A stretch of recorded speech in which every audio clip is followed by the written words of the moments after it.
হনুমান মারুতি।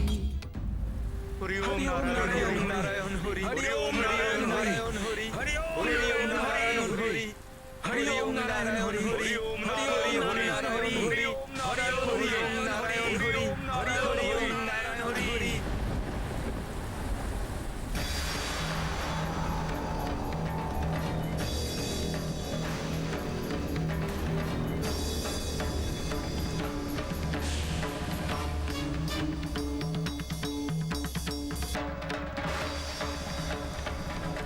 এটা কি, যেটা সংকটময় কালো মেঘের রূপ নিয়ে আমাদের ঘিরে ফেলছে? সম্পূর্ণ বাতাবরণ বিষাক্ত হয়ে গেছে এর দ্বারা।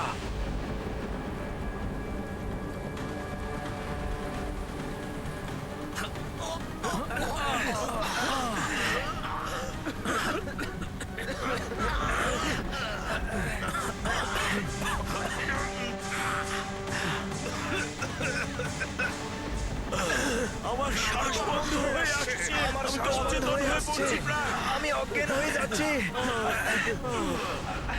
এই বিষাক্ত পরিবেশ আর দূষিত আবহাওয়াকে দূর করতে হলে আমাদের সমুদ্র মন্থন থামাতে হবে। দাঁড়াও!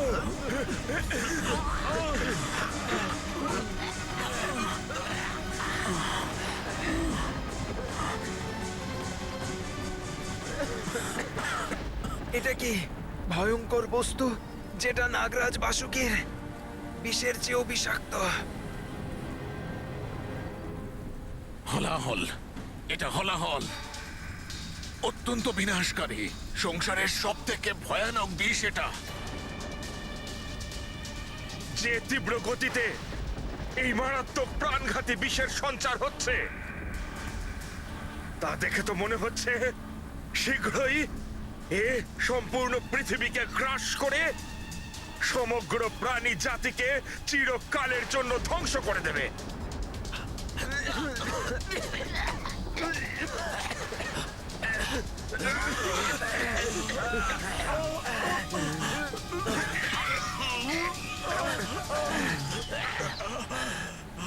এই বিষ আমাদের সঙ্গে সঙ্গে সারা বিশ্বকে নষ্ট করে দেবার আগে এর বিস্তার থামাতে আমাদের কোনো না কোনো উপায় পার করতে হবে।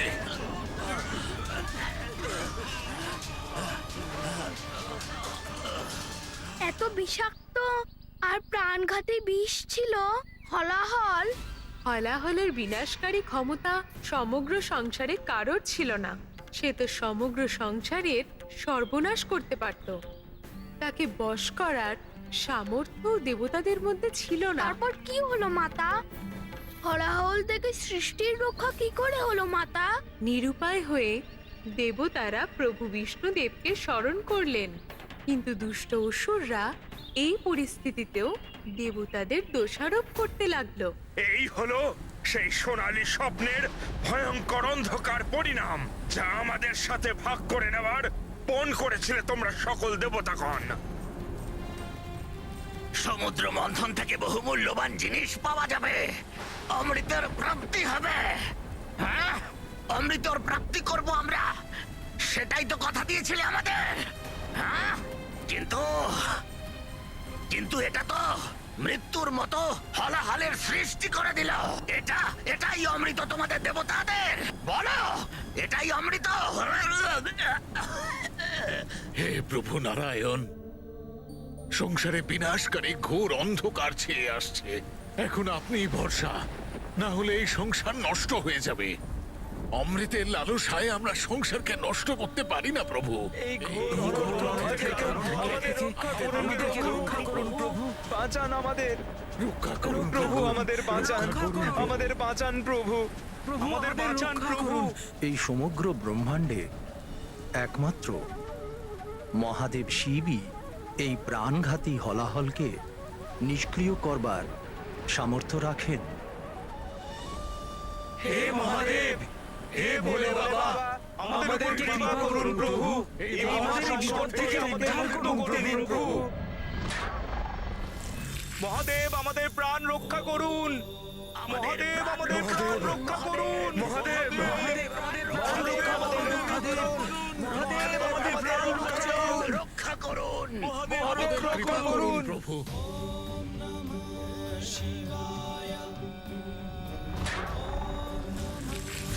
আমাদের রক্ষা করুন প্রভু, আমাদের রক্ষা করুন ভোলে বাবা।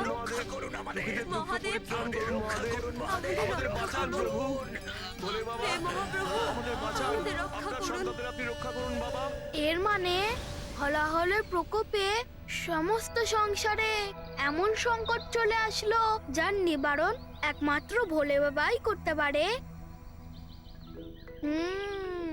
হনুমানের মনে আছে তারপরে কি হয়েছিল।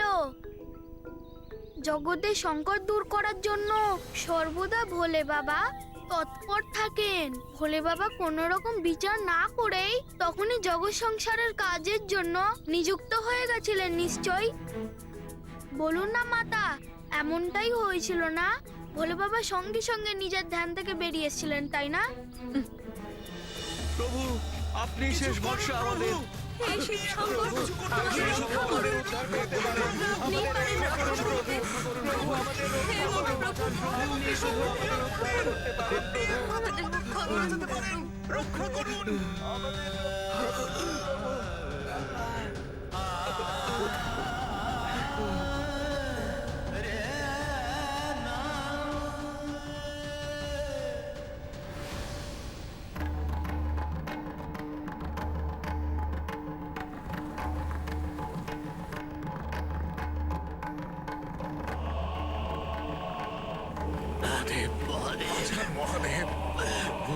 মহাদেব, রক্ষা করুন।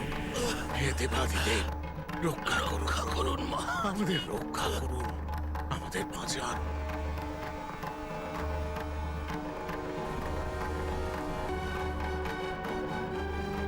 স্বামী, এটা আপনি কি করতে চলেছেন প্রভু? সেটাই যা জগতের হিতের একমাত্র এবং সর্বশ্রেষ্ঠ উপায়। সংসার ব্যাপী এই সমগ্র হলাহল পান করতে হবে আমাকে। হলাহলের পান? না নাথ, এই হলাহলের থেকে তো আপনার জীবনের ক্ষতি হতে পারে। আমি এমনটা করার অনুমতি দিতে পারি না প্রভু। প্রভু, আমি কোনো অবস্থাতেই আপনাকে হলাহলের পান করতে দিতে পারি না। কিন্তু দেবী, জগৎ পিতা আমি। এই হলাহল রূপী বিনাশকারী সংকটে নিমজ্জিত সংসারকে রক্ষা করা আমার পরম কর্তব্য। তাহলে আমি করব সেই হলাহলের পান।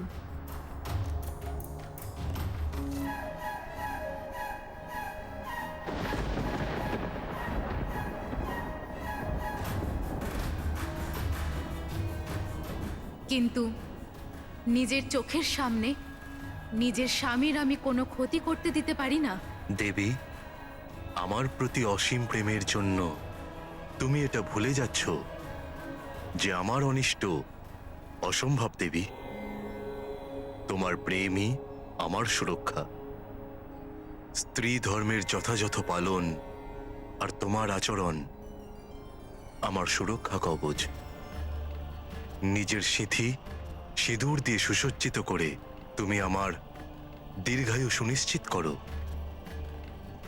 জন্ম জন্মান্তরে তোমার বিশ্বাস বেদবাণীতে তোমার আস্থা প্রমাণ করে।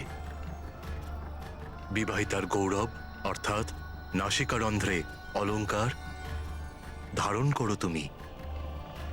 পুষ্প দ্বারা অলঙ্কৃত তোমার বেণীবদ্ধ কেশ আমায় প্রসন্ন করে।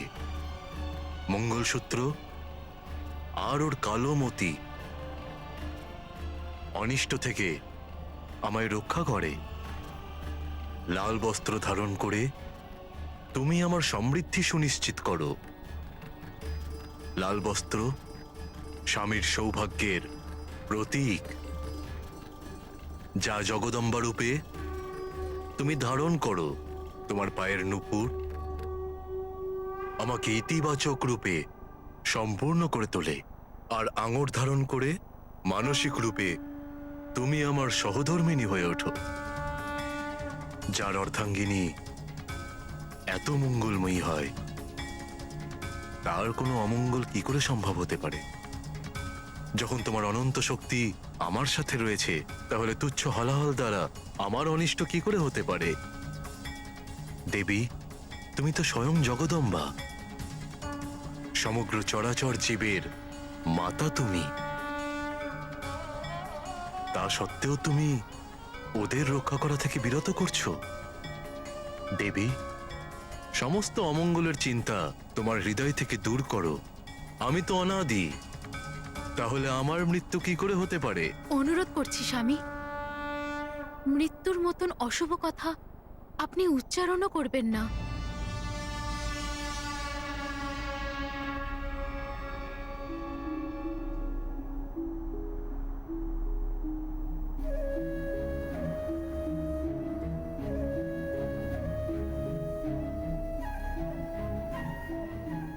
তাহলে দেবী, তুমিও ব্যর্থ চিন্তা ত্যাগ করো। ভয়ঙ্কর অনিষ্ট ফলিত হওয়ার আগেই আমাদের সন্তানদের আর সংসারের সমস্ত জীবকুলকে রক্ষা করা উচিত।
দাঁড়ান স্বামী, মাতা পার্বতী ভোলে বাবাকে আবার কেন বাধা দিলেন মাতা? সৃষ্টির রক্ষা করার জন্য পুত্র। যে ব্রহ্মাণ্ড আমরা দেখতে পাই তা মহাদেবের উদরেই অবস্থিত।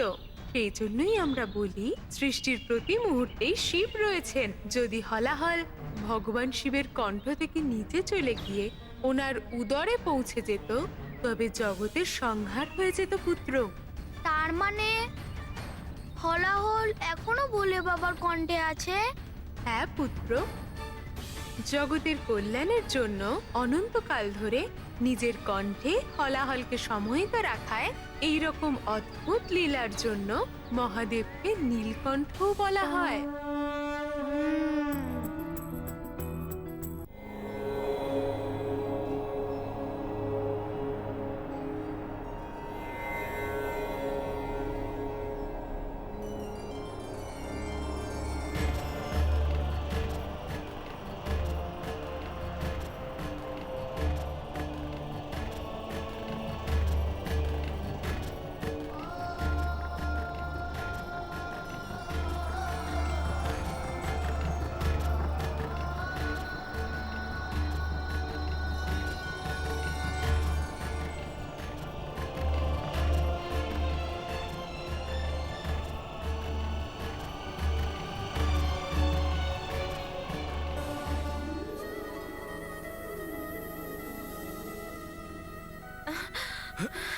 হে প্রভু, প্রভু,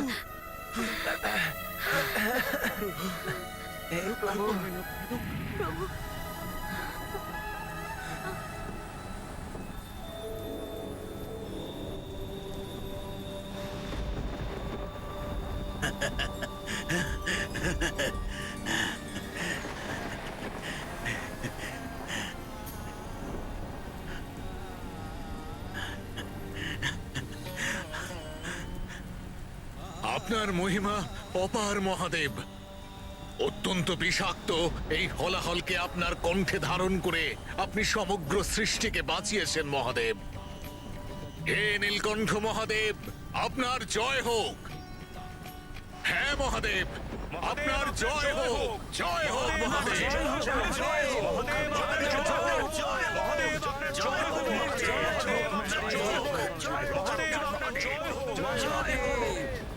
হোক মহাদেব, আপনার জয় হোক মহাদেব।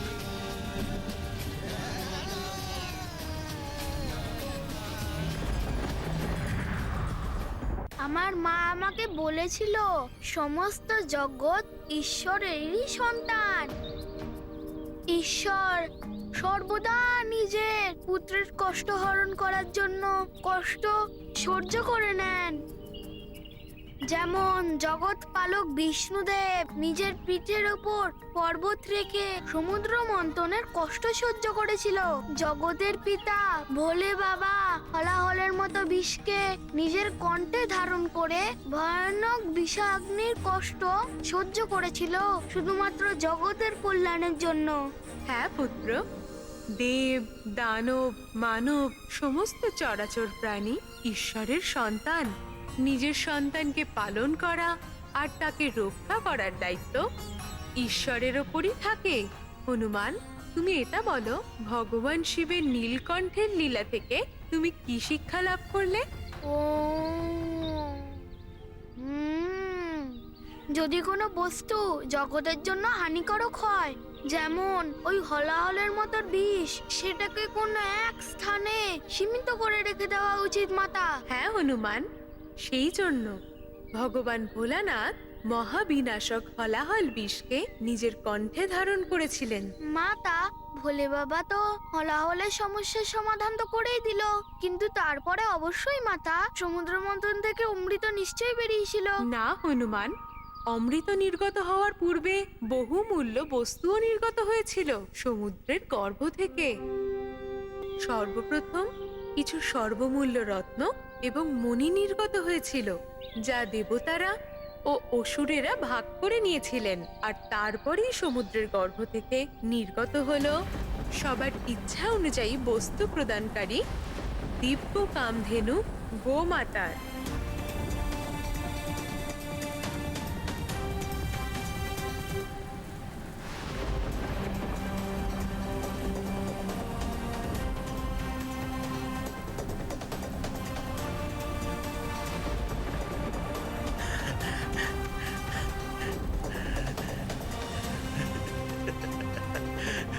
ইচ্ছাপূর্তি দিব্য কামধেনু গোমাতাকে ঋষিদের হাতে প্রদান করা হলো, যাতে ঋষিদের যজ্ঞ আদি কাজকর্মের জন্য দুগ্ধ এবং ঘৃত প্রাপ্ত করা সম্ভব হয়।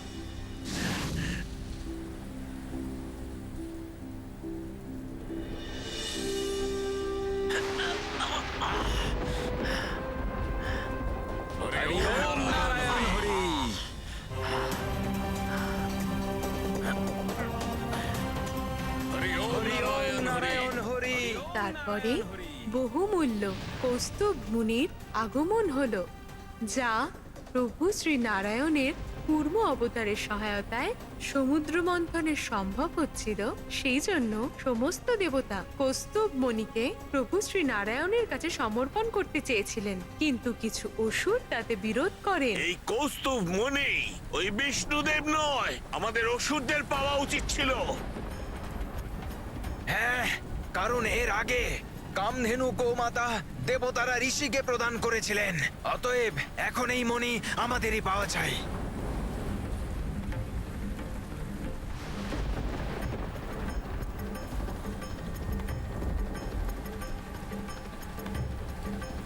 না অসুরগণ, যদি প্রভু শ্রী নারায়ণ এই সমুদ্র মন্থনে আমাদের সহায়তা না করতেন তাহলে এই মণি তো দূরের কথা, আমরা কোনো কিছুই প্রাপ্ত হতাম না।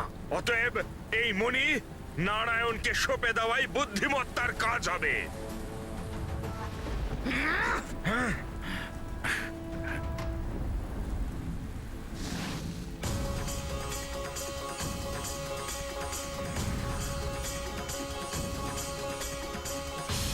মাতা, রত্ন এবং মানিক মুক্তর মতো বহুমূল্য অনেক বস্তু তো সর্বপ্রথম যারা ওষুধ তাদেরই আকৃষ্ট করে। তারপরেও দৈত্যরাজ বলি সমস্ত ওষুধদের কৌস্তব মুক্তর মতো রত্নকে নিতে অস্বীকার করলো। অবশ্যই তার মনে কোনো গুপ্ত পরিকল্পনা ছিল। তোমার অনুমান সত্যই হনুমান। বলির মনে পরিকল্পনা ছিল, যা তার সাথী অসুরদের সম্মুখে তখনই উদ্ঘাটিত করলো যখন বারুণী সুরার কলস নিয়ে প্রকট হলেন।